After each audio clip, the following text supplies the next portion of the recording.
Hi hello नमस्कार, मी लक्ष्मी तुमचं सगळ्यांचं परत एकदा आपल्या छोट्याशा ब्लॉगमध्ये अगदी मनापासून स्वागत करते। आज मी घराची साफसफाई करणार आहे आणि त्याच्या अगोदर आता इथं बघा मी बेड साफ करून घेते, बेडशीट वगैरे सगळं काढून घेते आणि दुसरं नवीन बेडशीट घालते।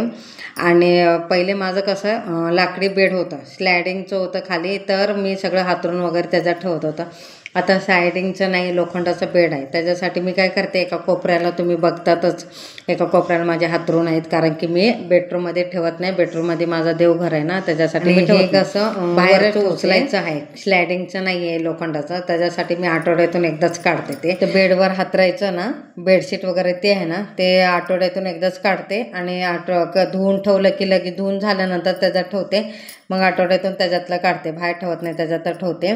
आता बघा मी बेड सरकून घेतलं, कारण की दर शनिवारी आणि अमावस्याला मी घरातली साफसफाई करते आणि ते बेड मी का सरकवते, आठवड्यातून एकदा मी सरकवतेच, कारण की तिथं कोपऱ्याला ना घाण लय बसते ना, त्याच्यासाठी ते साफ करण्यासाठी मी काढते। तसं मी रोजच काढते झाडूने, पण कोपऱ्याला तिथं हात पोचत नाही ना, त्याच्यासाठी मी तसं करते। आणि ते झाल्यानंतर सगळं पुसून वगैरे सगळं घेते, तिकडे जाळी वगैरे लागतात, आठवड्यातून असलं तरी जाळी लागतात। आणि आता बघा ते सगळं काढल्यानंतर आता इथं बेडशीट त्याच्यासाठी आणि छत्रंजी आणि बेडशीट असं दोन दिवस पण हालत नाही माझं बेड, तसंच्या तसंच बेडशीट राहते माझी, त्याच्यासाठी मी तसं करते। आता इथं बघा माझं बेडशीट हातरून झाले, आता उशीचे कव्हर वगैरे सगळं घालून घेते। आणि मॅचिंग तर नाही आहे माझे, कारण की ते त्याचे सगळे फाटलेत ना माझे उशीचे कवर, त्याच्यासाठी मी आता हे वेगळं टाकते, नाही तर तुम्ही बोलणार बेडशीट वेगळं आणि कवर वेगळं म्हणून, कारण की माझ्या बेडशीटच्या वरचे कवर सगळे फाटून गेलेत आणि फक्त बेडशीट आहे माझी। बेडशीट खिडकीला पण पडदे वगैरे सगळे लावून घेते, त्याच्यासाठी माझं काय हॉलमध्ये 2 खिडक्या आहेत, एक छोटी खिडकी आणि बघा ती खिडकी आहे, पडदे वगैरे सगळे दुसरे घालून घेते। आणि पडदे बाकीचे ना एक आणि हे फक्त माझे दोन आहेत, तर एक काढलं की एक घातलं की म्हणजे कसं सेम टू सेम आहेत, त्याच्यासाठी। आता इथं बघा मी पडदे वगैरे सगळं लावून झाले, आता मी TV वगैरे सगळं पुसून घेते आणि TV पुसून झाल्यानंतर खालचं आपलं टेबल पुसून घेते, वया पुस्तकं आणि दप्तर वगैरे त्याच्यात आणि ते पण पुसून घेते हे। आणि हे पुसून झालं की आता मी मशीन वगैरे साफ करून घेते। मी कसं आठवड्यातून एकदाच साफ करून घेते, रोजच पुसते तसं वरच्यावरच, आणि डीप क्लीन आहे ना मी आठवड्यातून एकदा करते शनिवारी, नाहीतर आधीमध्ये अमावस्या आली की अमावस्याला करते मी। आता इथं बघा माझी मशीन वगैरे साफ करून झाल्यानंतर आता मी झाडू मारून घेते, झाडू मारून घेतल्यानंतर लादी वगैरे पुसून घेते, बाहेरचं झाडू मारून घेतले आणि पुसून पण घेतलं, तेच त्याचं काम मी बाहेरचं आहे ना सकाळीच करून घेते।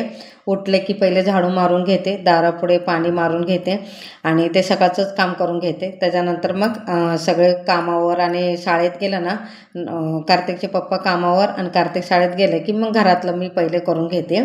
आणि इथं बघा मी कपलं मशीन माझी साफ करून झाली माझी।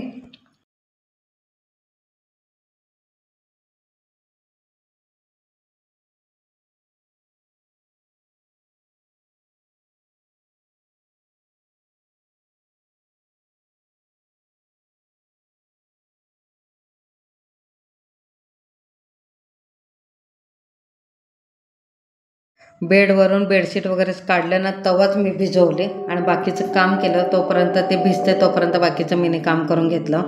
आणि नंतर मग आता हे बेडशीट वगैरे सगळं धुवून आता खाली आहे, आणि वरती माझी जागा नाही आहे, गॅलरी माझी छोटी आहे, त्याच्यासाठी मी खाली येऊन सुकवते आणि मोठे पण खाली सुकवते आणि छोटे पण खाली सुकवते। आणि ऊन पडलं की गॅलरीत वगैरे आणि खिडकीत सुकवते मी कपडे। आता इथं माझे सगळे कपडे मी सुकवून घेते, आज जास्तच पडलेत माझे, आज सगळ्या घरातली साफसफाई सकाळी म्हटल्यावर माझे कपडे 10-10:30 वाजता, संध्याकाळी 7-8 वाजता मी काढते, रात्रीचं ठेवू नये म्हणतात म्हणून संध्याकाळी काढून ठेवते। आणि पाऊस बघा किती जोरात आलाय, आता मी कपडे तर सुकवले, माझे कपडे सुकतात का नाही काय माहिती, परत मला तसंच ओले आणून घराच्या ठेवावं लागेल। आता मी इथं चाय बनवतेच पडायला लागेल, असं झाल्यानंतर चाय पिऊन घेते आणि संध्याकाळच्या स्वयंपाकाची तयारी करते। आज काय बनवायचं स्वयंपाकाला तुमच्यावर मी शेअर करणार आहे, काय बनवते ते। आणि इथं मी चाय पिऊन घेते मस्तपैकी, पाऊस तर अजून गेलाच नाही। आणि इथं बघा मी वांगे कट करून घेते, भरली वांगे करून घेणार आहे। त्या दिवशी मी बाजारातून छोटी वांगी घेऊन आले आणि मला वांग्याची भाजी खूप आवडते आणि ते पण भरून। मग आता इथं मी बारीक वांगे आहेत ना 4 फोल्ड करून घेतलं मी, आणि कापून घेतले आणि देठ काढून ठेवलेत आणि पाण्यात डीप करून ठेवले, कारण की ते असं ठेवलं की काळे पडतात म्हणून डीप करून ठेवले. तोपर्यंत इथं मी डाळ भात कुकर लावून घेते. एका साईडला डाळ भात कुकर लावते आणि एका साईडला शेंगदाणे भाजून घेते, कारण की माझ्याकडे शेंगदाण्याचे कूट संपले म्हणून आता शेंगदाणे मी थोडंच भाजणार आहे, भाजी पुरतात, बाकीचं नंतर भाजणार आहे. आणि मी महिन्याचं शेंगदाण्याचं कूट करून ठेवते कपलं पहिलेच, आणि ते काय संपले तर म्हणून. आता इथं बघा मी वाटणमध्ये काय किचन किंग आणि गरम मसाला, हळद, गोडा मसाला हे सगळं टाकून मसाले टाकले आणि लाल तिखट वगैरे, आणि ते लसूण जास्त करून मॅगी मसाला फोडणीला मारणार आहे, जास्त करून ठेवले कारण की डाळीला पण फोडणी मारायचं आणि भाजीला पण. आणि इथं बघा माझं मिक्सरमध्ये वाटून झाले. आता मी ह्याच्यात ना बारीक कट करून ना कोथिंबीर टाकणार आहे, कारण की मिक्सरमध्ये वाटताना नाही टाकत, मी वरतून टाकते. आता बारीक कट करून ठेवते आणि त्याच्यात लसूण टिचून घेते आणि जाडसर असं बारीक मसाला आणि वांगे भरून घेते. आणि ही वांग्याची वांग्याची भाजी ना माझ्या पद्धतीने मी करते. आता इथं बघा मी भरून सगळे वांगे भरून घेते मी सगळे इकडे.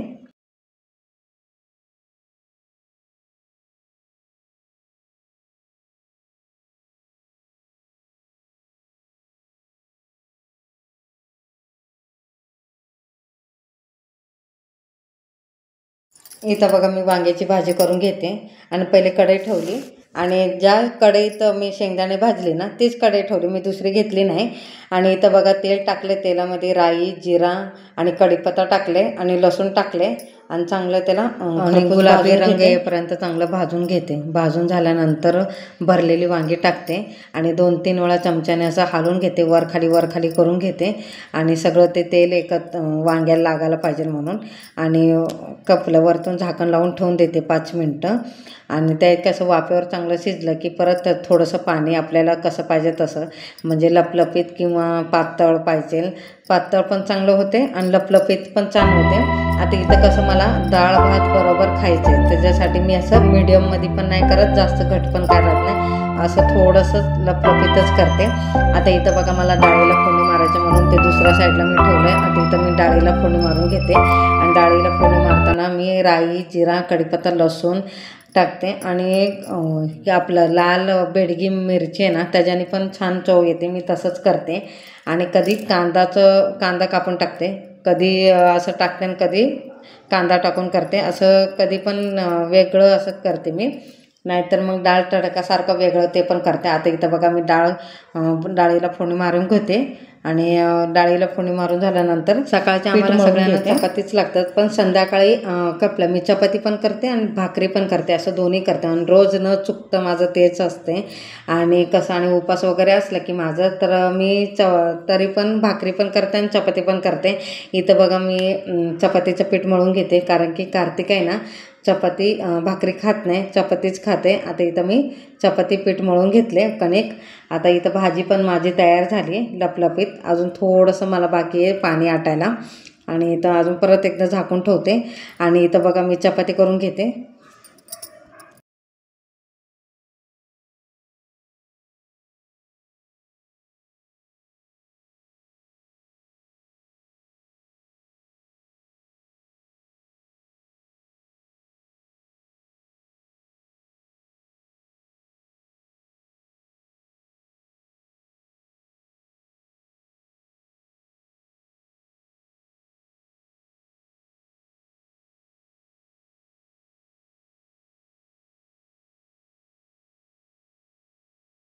संध्याकाळचा बेत तर तयार झाला माझा, डाळ भात भाजी चपाती पण तयार झाली माझी. आणि आजचा ब्लॉग आवडला असेल तर लाईक शेअर सबस्क्राईब करा. सगळ्यांना श्री स्वामी.